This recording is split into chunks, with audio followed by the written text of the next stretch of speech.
Istoryang kahadlukan. Bisaya Horror Stories.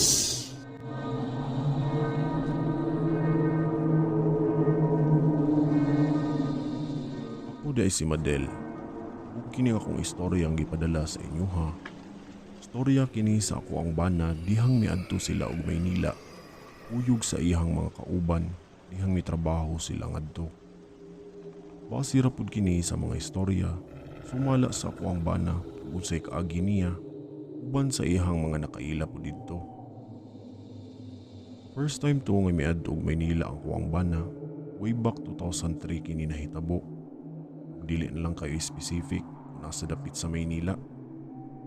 Ug kining ako ang bana, mi-apply sila ato isip usa ka sa mga construction workers sa usa ka agency. Taga Cebu di ay mi, pero tungod lagi sa kalisod ug dakong panginahanglan, nirisgo ang ako ang bana ngadto sa Maynila. Aron sa dako-dako nga sweldo, ug aron makapundar mi pohon og amo apod na kaugalingong balay ug yuta. Para ramad pud sa among pamilya. Ang nisugot na lang pud ko ato nga mularga siya ngadto. Unang adlaw daw nila adto, di pa kaayo sila swito sa dapit. Ilagi, di sila taga didto. Usa pasad, mahadlok pud sila maglakaw-lakaw kay basin unya og mga saag sila. Unya di na niya sila makatultol hinuon pabalik. Naay nakailang akong bana didto nga itago lang nato sa pangalan nga Ruben. Si Ruben usa ka taga Maynila gyud. Kung naagi pagkagwat sinanggo nga kinaiya tawhana. Basta po daw sa trabaho, bugoy ka ay gyud pod. Di gyud kasaligan kunong tawhana, di grabe gyud ka bugoy. Magbinuang pagyud kuno kini sa mga dili Tagalog na mga trabahante. Pero wala siya kahibalo na nakasabot ra pod ang ubang mga trabahante ngadto. Nugali, magbinuang o magpasiaw siya. Naduol si Ruben sa ako ang bana. Di makamauman mo Tagalog ng akong bana kung makasabot ra pod. Unya, isa pasad, parehas pod sila nga mo inom. Ambot gining ilimnong makahubog bitaw. Basta magkasinabot ang mga magparehas manginumay, magka-classmate gid sa tagay. Pila ka semana to nga nagkaila daw si Ruben ug ako ang bana. Daghan silang mga naabtan og giadtuan. Maski ang ako ang bana, ni-admit sa ako nga nakaadto sila og videoke house, mga kan-anan, ug uban pang mga lugar adto sa Maynila. Uban pud siyempre, ang uban nila nga mga kauban.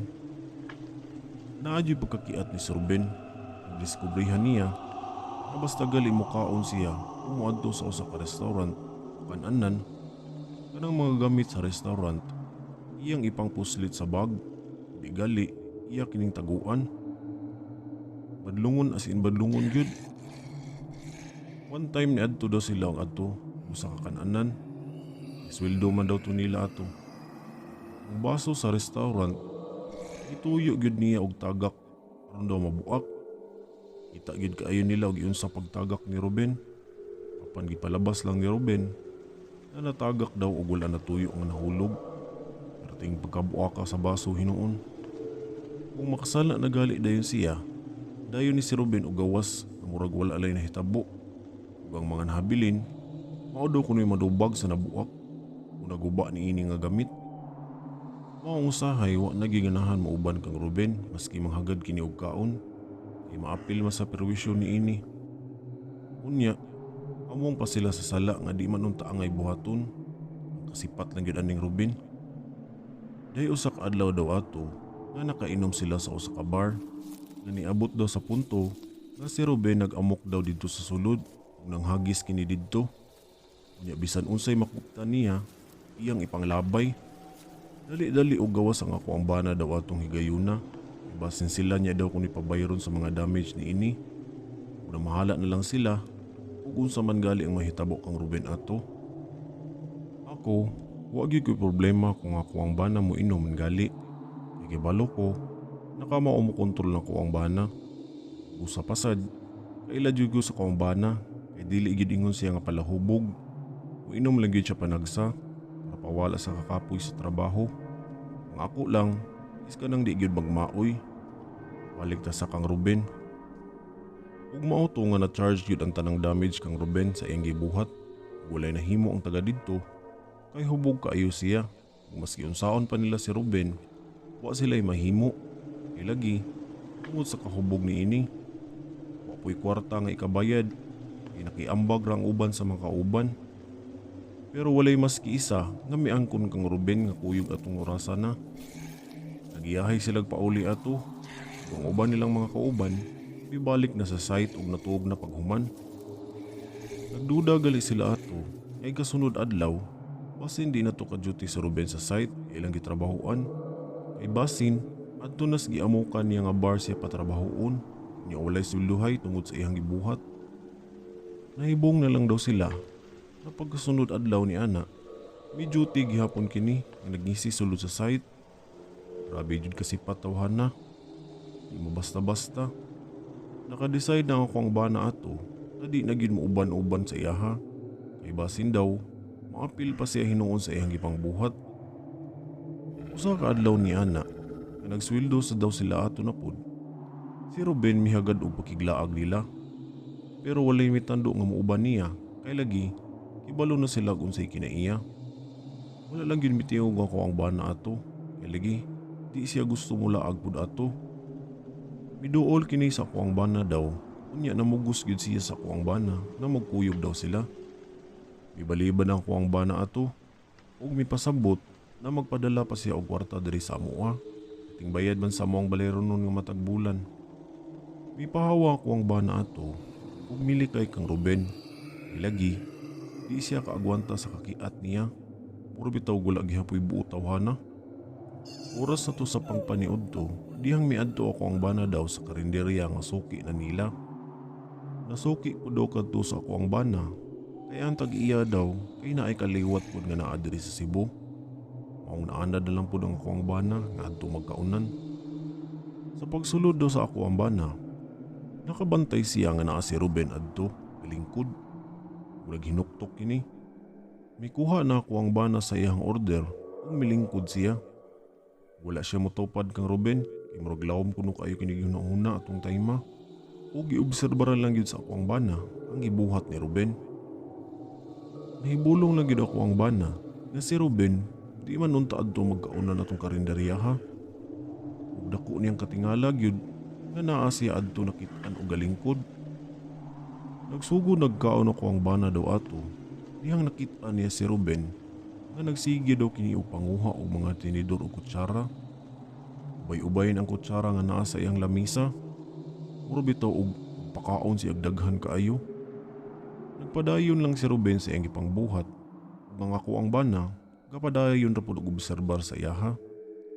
Nakabantay ang ako ang bana sa gibuhat na pud ni Ruben.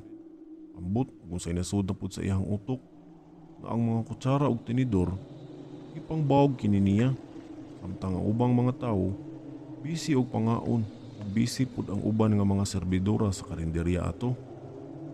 Dako gyud nga katingala, dihang gipangbawog ni Ruben ang mga kutsara ug tinidor kabalig 8 ka buok nga parisan.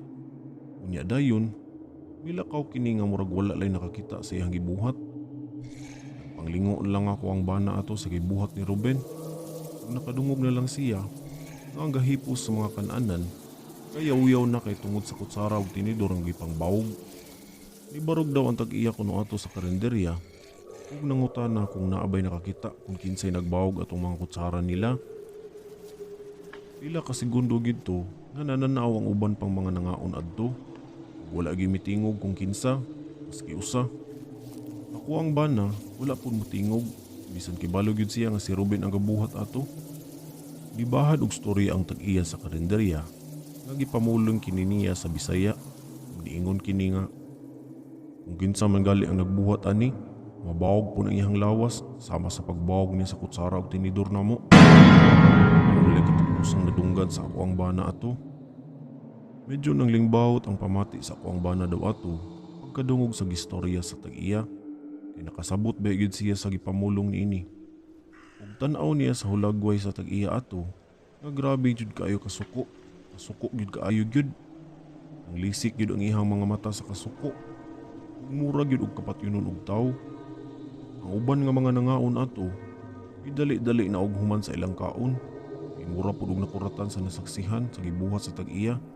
Sa dagway ni ini, umura na hinunog demonyo. Nigawas na ako ang bana ato sa karinderya. Kay wa na siya kasabot sa aura didto. Umura gyud og nayawaan ang tag-iya ato tungod sa kasuko. Kasunod adlaw, wala na mukaon ako ang bana sa karinderya. Ilagi, nahadlok siya sa maong tag-iya. Nahibong po ang uban nilang mga kauban ato nga pila na kaadlaw ang milabay human sa sweldo. Si Ruben nga ilahang kauban, wala na daw kuno jutihay. Nangutana sila sa ilang foreman kung asa daw si Ruben. Kung nahibaw-an na lang nila nga si Ruben dili na makahimog padayon sa pag-duty. Sumala sa storya sa ilahang foreman, si Ruben natumbahan kini sa ilaha og dako daw nga tubo. Dito gyud paingon sa iyang lawas ang usa ka buo nga tubo. Naabtan man kini dihang natumba kini paingon sa iyaha. Ati daw kunong pagkaigo sa iyang spinal cord. Hinungdan sa pagkabawog ni siya iyang likod. Naglisod na kini pagbangon. Bisiga ang mata sa ako ang bana pagkadungog sa gistorya sa foreman. Kung nahinumduman niya nga ang gisulti sa kadtong tag-iya sa karinderya kabahin sa badangatan niini. Libawt nagsugod ang balibo sa ako ang bana ato. Huwag yun siya mag-ingon kabahin sa nahitabo sa karinderya. May resulta na kaha ang kasipat ni Ruben. Coincidence lang ba na nahitabo kadto sa iyaha? Maunay mga pangutanan sa akong bana kahangtod karon wa gyud mosulbad. Sukad sa nahitabo, wala na gyud mobalik og kaon pag-usab ang ako ang bana ato sa karinderya. Ilain jud kayo yung pamati atong dapita. Murag na ay demonyo adto. Naabi mang kulamay ato na karinderya nga nahitabo magyud ang giistorya sa tag-iya. Nahuman na lang kontrata sa ako ang bana ngadto sa Maynila. Nga wa na gyud niya ikita si Ruben ato. Ug gisaad sa ako ang bana na di na siya mobalik pa adto na dapit. Pinahadlok siya ug di niya kaya nga magdugay pud adto tungod sa dapit nga nakatingalahan ngadto. Paminaw sa ako ang bana, nahibaw-an to sa tag-iya ang gituyo gyud og bawog ang mga kutsara ug tinidor. Kung gibalusan gyud niya si Ruben sa nahitabo sa iyaha. Miuli ang ako ang bana sa Cebu nga wala pud na konsensya. Siguro sukli ra to sa kasipat ug kapilyo sa bugal-bugalon nga Ruben sa iyang gipangbuhat. Usahay, di gyud dapat magbugal-bugal. Nugali, nakikaon ra taon nakigamit sa mga butang nga dili atoa, nga dili takatag-an, unsa po ibalo sa atoa. Mao ra to akong i-share sa inyo ha, istoryang kahadlukan. Daghang salamat sa pagbasa. Ug unta, daghan pang horror stories na madunggan pa sa inyong channel. More power, padayon lang sa paglambo. Daghang salamat.